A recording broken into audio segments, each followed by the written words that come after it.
Hello, I'm Lynn Prowse-Bishop, and this is the Virtual Business Show. I wanted to preface today's show by saying that whilst some of the topics that you'll find covered on the show are my opinion, based on my experience of having been in business as a solopreneur virtual assistant since February 2000, others, like today's show, which cover topics related to legislation, come from a great deal of research and talking with people far smarter than me on these issues. In addition, today's topic covers solopreneur virtual assistants who work primarily on their own, so that is, who do not employ staff. So I just want to make that very clear. Solopreneur virtual assistants, so VAs set up as sole operators, not as companies, partnerships or trusts, working primarily on their own, who do not employ staff. So what is today's topic? Team pages. I've noticed more and more of late many VAs setting up team pages or meet our team areas of their websites, which will show the members of the team that they'll use if there are jobs coming through that perhaps they don't have the skills for, and also, I guess, in a way to increase their service offering. Sometimes you'll see this referred to in various trainings and online as multi-VA practices. Now, if you have a multi-VA practice, I'm talking about those practices that do not employ the VAs that are included on the site. Seeing these pages popping up more and more regularly got me kind of thinking, with the current situation in Australia with the attacks on sham contracting and independent contractors more generally, are these VAs, both the main VA and the members of the so-called team, leaving themselves open to potential problems? Well, after a bit of research and discussion with some different people who are experts on this topic, it turns out it depends on the nature of the relationship between the head VA and the members of the team. If it's a means for centralising work, then this is a legitimate business model. If the members of the team are paying, say, for inclusion on the team page, then this is a kind of promotion deal, a little bit like a network arrangement, with the head VA acting like a marketing business, and this is fine as well. If the team members pay like a finder's fee to the head VA for any referral work, this too is a legitimate model. But if the main VA is taking all inquiries from the website and team page, allocating work to the various members of the team, is responsible for all contact with the client, institutes a contract with the client, is responsible for rectification of any problems that crop up from members of that team, if the head VA does all the invoicing of the client and the clients referred to team members remain with the head VA's business if the team member moves on for any reason down the track. So that is, the relationship is between the head VA, and by head VA I'm talking about the owner of the site and the team page. So the relationship is between the head VA and the client, not between the client and the team member with the specialist skills offered and required. Then this head VA is leaving themselves open to possible problems. They could well be deemed an employer of the team members, and that could lead to liability for retrospective superannuation, payroll tax and workers' compensation payments. Let's look at two scenarios. Both are legitimate, but the second can potentially lead to some issues for the head VA because it utilises these team pages. In the first scenario, let's say you offer transcription services and you're at capacity. You decide to subcontract out some of your transcription to one or more VAs who specialise in transcription in a way to grow your business. Your contract with the client says that you're able to do this. You still do the invoicing and get the VAs to help you out on an as-needs basis, but they're free to refuse the work or give it to someone else.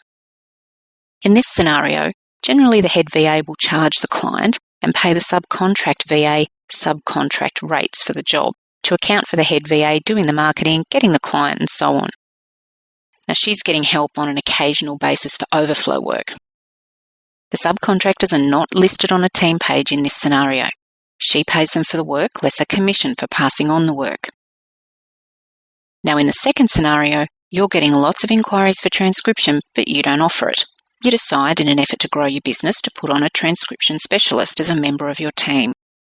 You add a team page, including the profile of this new VA, with a link going back to you so that if a client wants transcription services, they have to contact you in order to arrange it. You take the brief and pass this on to the team member and you do the invoicing. Now this is as legitimate as the first example, but let's say we're now 3 or 4 years down the track and you have 10 people now on your team page with different specialist services. Money's going back and forth, your business is growing, and you're paying your team members. One of them says, I'm doing all my work through you, it's taking up all my time, I want to get paid more. So they go to the Fair Work Ombudsman for a ruling of the situation, who then starts an investigation into whether it's contracting or employment. There is a possibility your team could be found to be employees. Could is the operative word. There are so many variables and interpretations that the courts could bring to bear on this scenario that anything can be the result. And it will depend not only on formal contractual arrangements in place between you and the team members, but also all of the behaviours between all of the parties. So that covers the industrial relations aspect, but what about payroll tax? If you grew and wound up earning more than, say, $1 million a year, you could be investigated by the Payroll Tax Office. You'd say, but they're all contractors. But the Payroll Tax Act covers contractors as well as employees. You might be thinking, but I'm not going to make over $1 million in a year. Are you kidding? Well, unfortunately, payroll tax thresholds vary from state to state. For example, Queensland's threshold is quite high, but Victoria has a threshold of $700,000. The more subcontractors you use or members of your team you have, the faster you can reach these thresholds.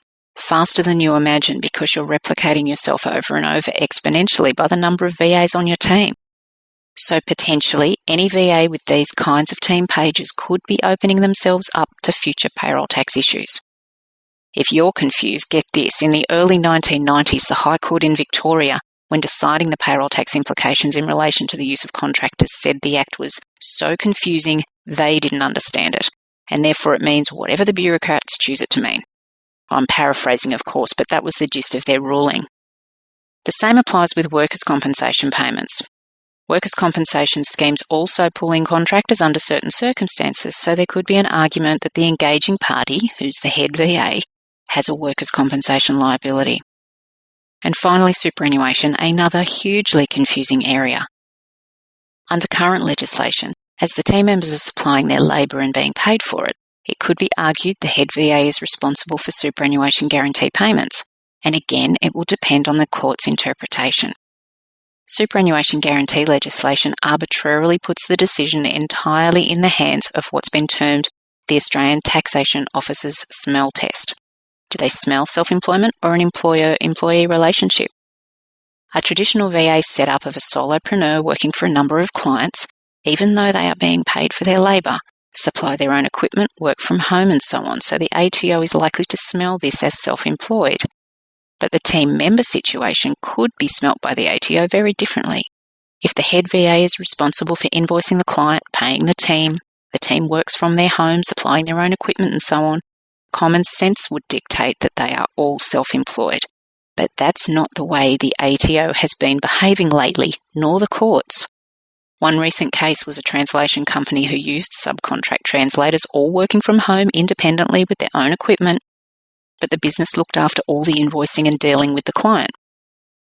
The Administrative Appeals Tribunal in Australia ruled in favour of the ATO and hit that business owner with retrospective superannuation payments. But imagine finding yourself in 3 or 4 years' time after having built this great team of people, you're suddenly investigated by the various authorities, and you have a series of retrospective bills imposed on you that you had no concept you were walking into. It could potentially bankrupt you. The ATO website has 2 tools that you can use to determine superannuation guarantee liability. The Employee Contractor Decision tool is first used to decide whether the person is an employee or contractor for superannuation purposes. Then the Superannuation Guarantee Eligibility tool is used to work out if they're eligible for superannuation guarantee payments. I've used the first tool a few times, particularly in relation to the relationships I have with my own clients, and invariably the answer I get back is that the person is a contractor, which means my clients don't have to worry about super and I don't have to worry about the super side of it with any contractors I use. I'll include the links to those particular 2 tools on the show page so that you can go to them and check them out yourself. Okay, so you're a sole operator virtual assistant wanting to grow your business. You know that you've only got a limited number of hours in the day, so income is limited, and you want to be able to add people to your team.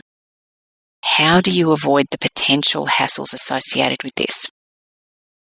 Well, you can definitely use team pages, but it would be my recommendation, based on all the advice that I've been getting from the various authorities, that in order to remove any suggestion that you're employing these team members, you ensure if you have any contact links for them, they go directly to the team member involved or out to that team member's site, which will highlight that they are independent from you and your business and enable the client to brief that team member directly.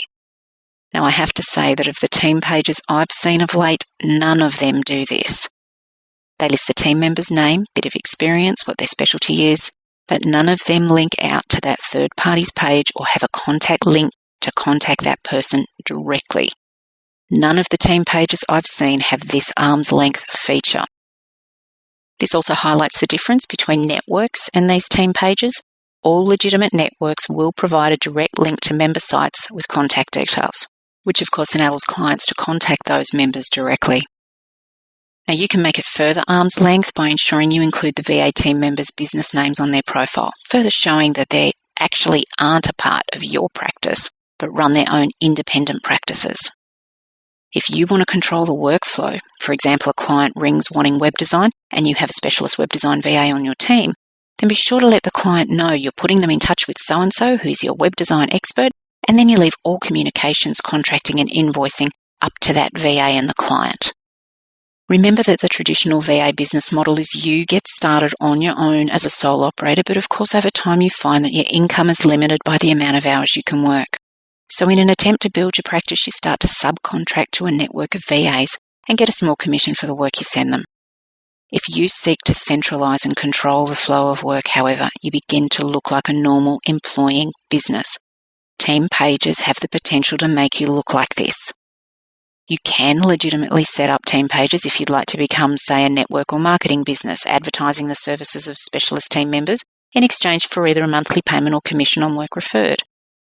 You must look at where the contractual relationship is between the service provider and the client, or the service provider and the marketing business, that is, the owner of the team page. If the owner of the team page becomes the receiver of the payments from clients for work done by members of the team, then arguably you look like a traditional business with employees, no matter how you try to set it up to say differently. If you run one of these team pages on your website, and I do know that a number of VAs do, because as I said, I've seen more and more of them cropping up on various websites, in order to make the model work, you can indicate the others on your team, but the client must pay them directly, not you, the person running the site or the page. You could then charge a fee to have people listed on your team page, or ask for a finder's fee for any work that comes through the site. In this way, you as team leader are providing a genuine marketing service, so could charge a monthly or yearly fee, for example, like a network, and or a commission for work that comes through. As long as you do this and are not paid directly by the client for those specific services being performed by the team page members, then this is a safer system in terms of the questions that will come from payroll tax, workers' comp and so on. The minute the head VA is organising it by taking the brief for what the job has to be, then instructing someone else on the team to do the job, under common law, he or she immediately begins to look like they're controlling the other person instead of that person controlling themselves. It starts to no longer look like a commercial relationship, and you move into these grey areas, particularly around control. What happens when the client isn't happy? Who's liable? The team leader or the member of the team? This is something you've really got to be careful of, because if you're promoting the services of these various team members on your page, does the client go back to them? They should, if you want to avoid any of these problems. If you want to list different specialties on your site and have a team, in order for it to work safely for everybody involved, you'd either have to link out, as I said, to the other person's site, or the client would approach you with a request and you contact your team page member, passing on the client lock, stock and barrel. For that, you either get a finder's fee or some kind of payment for listing the services of the team members. You become a marketing service, or kind of like a network. Now, that doesn't mean you have to run your team like a network, but that becomes the basic model for what you're doing. Responsibility for rectification should lie with the person doing the work, but the head VA can, of course, stay in touch with the client to ensure that everyone's happy. As soon as you want to control it, the money, the flow of work, the relationship with the client, then you look like an employer and have moved away from being an independent contractor. Your system, your behaviour starts to reflect this, and you then get pulled into the employment arrangements. You have to have clarity in what it is that you're trying to achieve. VAs want to be able to grow their business, and the fact of the matter is, as a sole operator, you can't do this if you don't have skills in the area required by clients, or if you end up working to capacity but don't want to have to turn clients away. The multi-VA practice is one method constantly promoted here and overseas as a viable way of doing just that. Having other VAs you can call on either on a subcontract arrangement or work referral arrangement with or without a finder's fee is the best way for a sole operator who doesn't want to actually employ staff to expand their service offering and grow their business. But you must be aware of the potential problems that you might face, and you must be sure you set it up in an arm's length kind of way to avoid the suggestion you are in fact employing these team members and not subcontracting, outsourcing or referring work to them. Now, of course, the other side of the coin is if you're a VA listed on one of these team pages, then this can be a great way to help promote your services, and it's great that you're working with your colleagues in a synergistic way.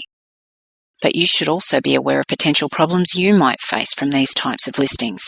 If down the track the head VA is found to be an employer of your services, then potentially you could be deemed an employee, which would mean any business-related expenses you've claimed during the course of working with this VA may be subject to repayment.